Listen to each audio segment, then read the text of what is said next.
She was the most powerful woman in the room, diamonds flashing under the chandeliers, until someone screamed, "Thief!" and every finger pointed at her. Security closed in. Her own best friend dialed 911, then a 6-year-old girl in a faded dress pushed through the crowd and said 5 words that flipped the entire night upside down in a crumbling apartment on the south side of Chicago.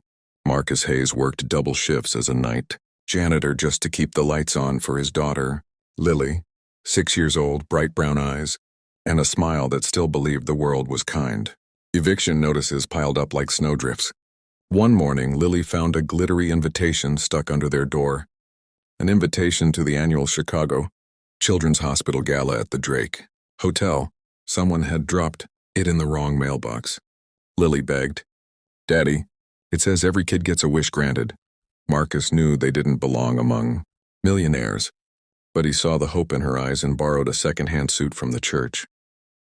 That night across town, Dr. Elena Vasquez, the hospital's brilliant new chief of pediatric surgery, slipped into a midnight blue gown. Her lifelong friend Victoria flew in from New York to celebrate Elena's Lifetime Achievement Award, the same gala. 2 worlds about to crash. The Drake's grand ballroom shimmered like a dream. Crystal chandeliers, string quartet, champagne fountains. Marcus held Lily's hand tight as they stepped inside, feeling every stare. Lily's eyes went wide at the dessert table taller than she was.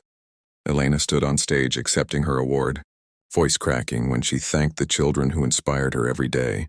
The crowd roared. Then the lights dimmed for the silent auction reveal.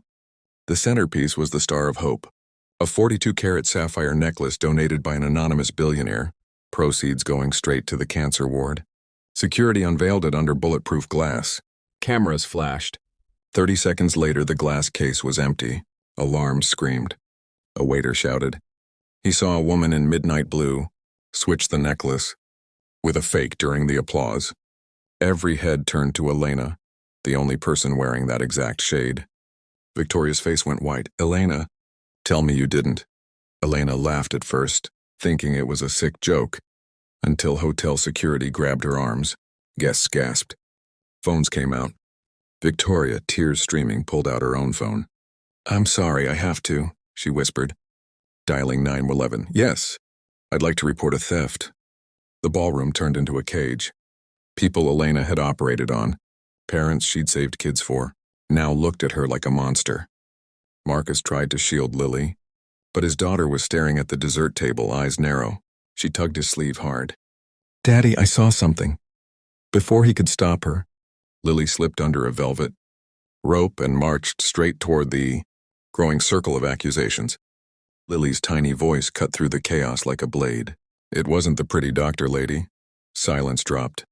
She pointed across the room at the waiter who'd started it all, now sweating near the service door. He put it in the chocolate fountain. Security lunged. The waiter bolted, but 2 off-duty Marines tackled him in seconds. Hidden inside the hollow base of the fountain, wrapped in plastic, the real Star of Hope dripping dark chocolate. The fake necklace was in his apron pocket. Turns out he'd planned the switch for months, framing Elena because she'd fired his brother from the hospital staff last year. Elena's knees buckled. Victoria dropped the phone mid-call, sobbing apologies. The ballroom erupted in cheers for the little girl in the faded dress.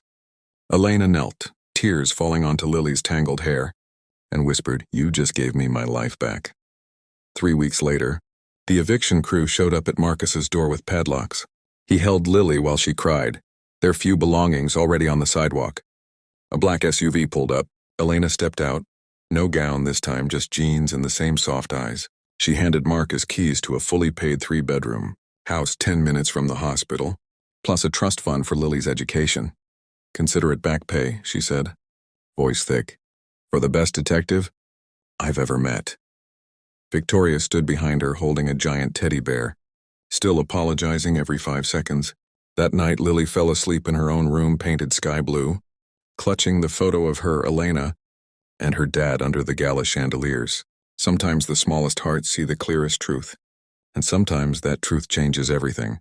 What would you do in this situation? Tell me in the comments.